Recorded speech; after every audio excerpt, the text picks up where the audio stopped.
The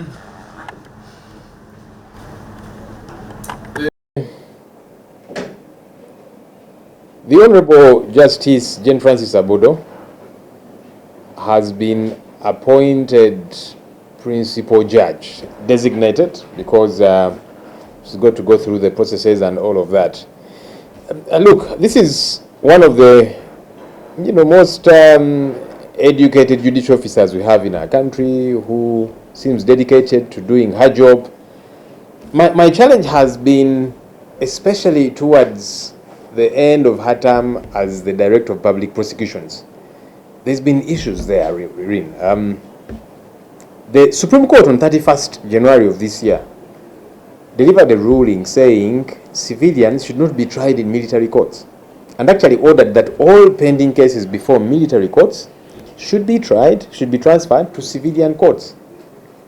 Up to now, that has not happened. Each time I have raised that matter on the floor of Parliament, the Attorney General has said, well, it is the duty of the DPP to formally sanction files and charge people.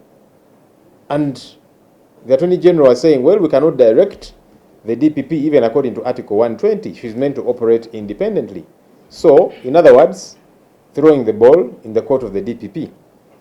The outgoing DPP seems to also be throwing the ball elsewhere. She's saying, well, they're meant to carry out investigations and so on, but the duty to charge is yours. So I think that in that regard, she has failed these people who have been trying to seek justice, because now they belong nowhere. We have seen two recent rulings. Yasin Sechitoreko, also known as Machete, versus the state. And another, Anthony Agaba, also known as Bobby Young, versus the state. They've been trying to seek bail.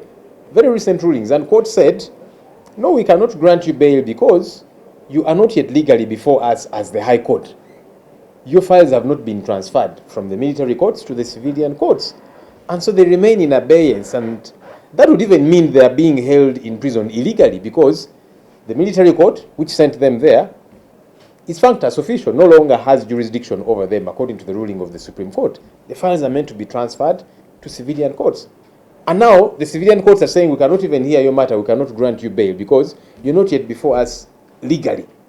And so these people are being denied their right to bail, their right to justice. They're still being held illegally, and everybody is blaming the other. So I think that the DPP should have moved fast on that issue.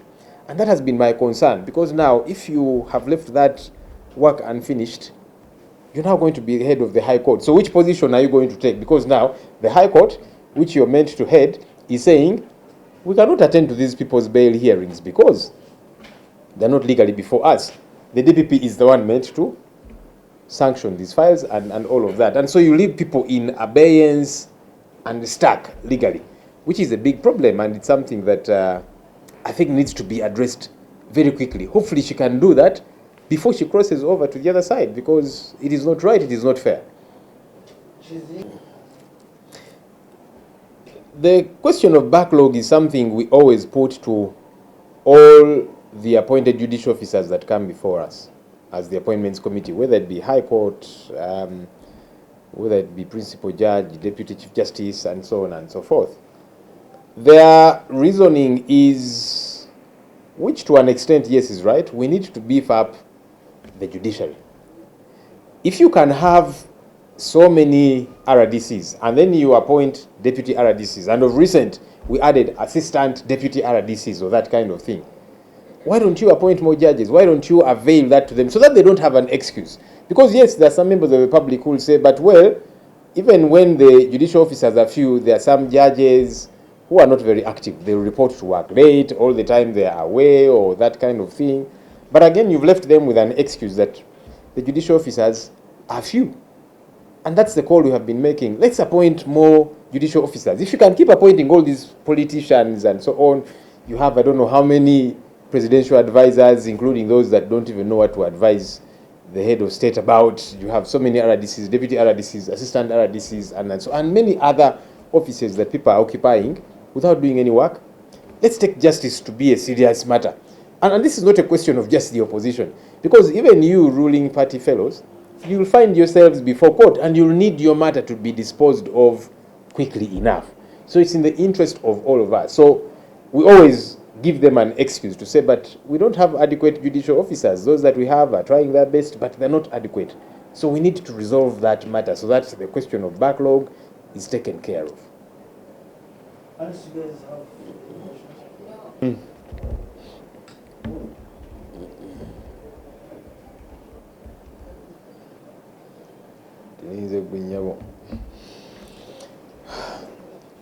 Owekitiibwa omulamuzi Jane Francis Abodo abadde DPP era akyaliwo bamulonze okufuuka principal judge yakubeera akulira abalamuzi bonna mu ggwanga abali ku level ku ddaala erya high court ne ba registrars.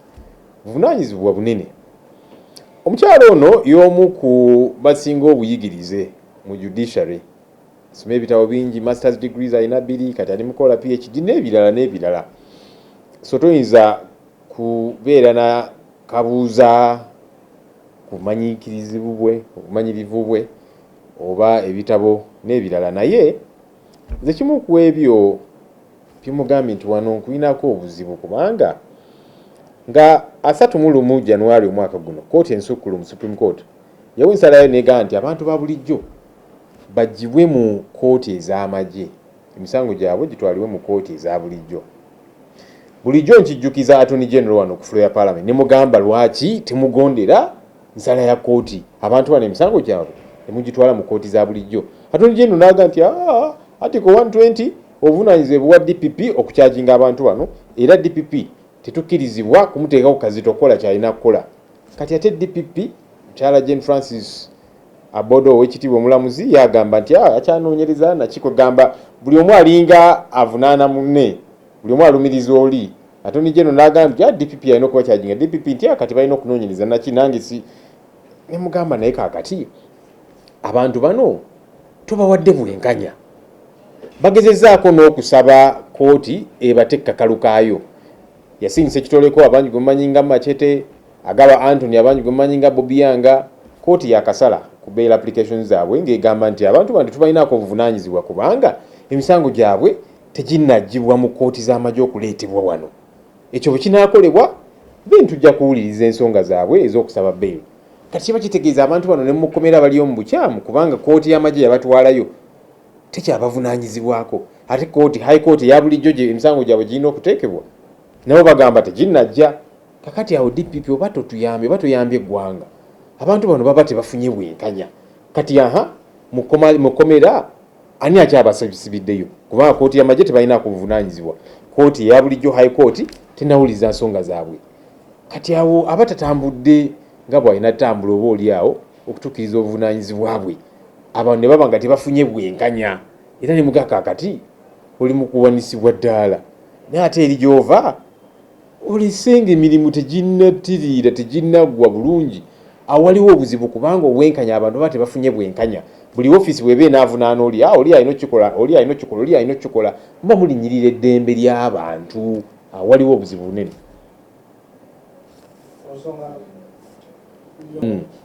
Ensonga endala zino nno tuzibuuza buli muntu abeera aweereddwa obuvunaanyizibwa, oba mulamuzi wa kooti baba balina okujja mu appointments committee,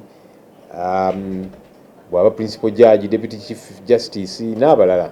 Tubagamba naye omugotteko ogw'emisango nga muyitirivu kye tuyita backlog, case backlog, awo waliwo obuzibu. Kakati bo lwekwaso kanjiyite lwekwaso newankubadde ng'erimuko eggumba, bagamba naye titulina balamuzi bamala.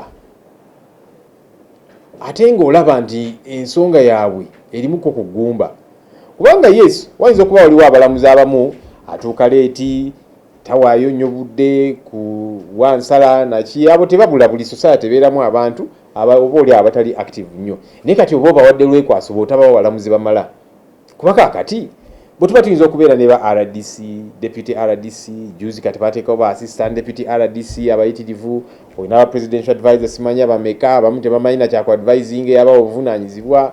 Lwaki abalamuzi oba tubongerako? Kubanga ffenna kiba kituyamba ng'eggwanga nga society okulaba nti abantu bafuna obwenkanya, emisango gibeera mu kooti giwulizibwe era ensala eweebwe, waleme kubeerawo bugotteko mu ggwanga lyaffe. So kati ekyo tulina okigonjoola kubanga awo waliwo ensonga enkulu bagamba abalamuzi tebamala ate nga kituufu lwaki tubongerako ate nga kino ekintu tekiri ku justify opposition n'aba NRM ojja kubeera n'omusango mu kooti kati okubanga abalamuzi batono emisango gitambula kasoobo naawe ojja bonaabona nga tofuna bwenkanya so obuvunaanyizibwa bukomawo eri executive kubanga yerina okulonda abantu bano abalamuzi tubongereko oba osobola okwongera bano ba RDC assistant RDC deputy RDC presidential advisor n'abalala abatalina nakyakola naye gye bali omuzi office twongere ku namba y'abalamuzi ku mitendera egy'enjawulo.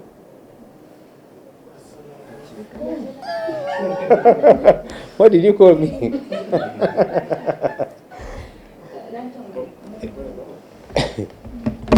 But now ngongedde n'amasimu ku nsonga eyo. You people, kuba mbadde munoonya sinamufuna. I don't know if his account has been hacked or otherwise. You've spoken to him? Do you have him on video? No. Hey, where have you gotten him from? Message? The one you've seen on X? WhatsApp, we talked on WhatsApp. I saw an exercise. Uh-huh. He said Pananga, I don't quite have it because it's online.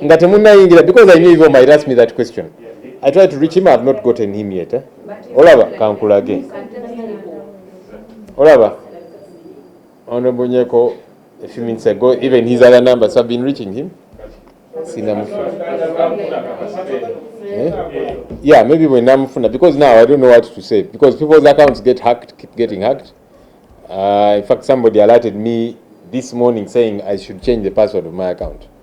Looks like there is a hacking spree going on. Gmails. Yeah, so I don't know. Until I get him, I really can't comment. I want to first get him, then I see what's happening. Nenda mayo, ekyo kyogedde in good faith.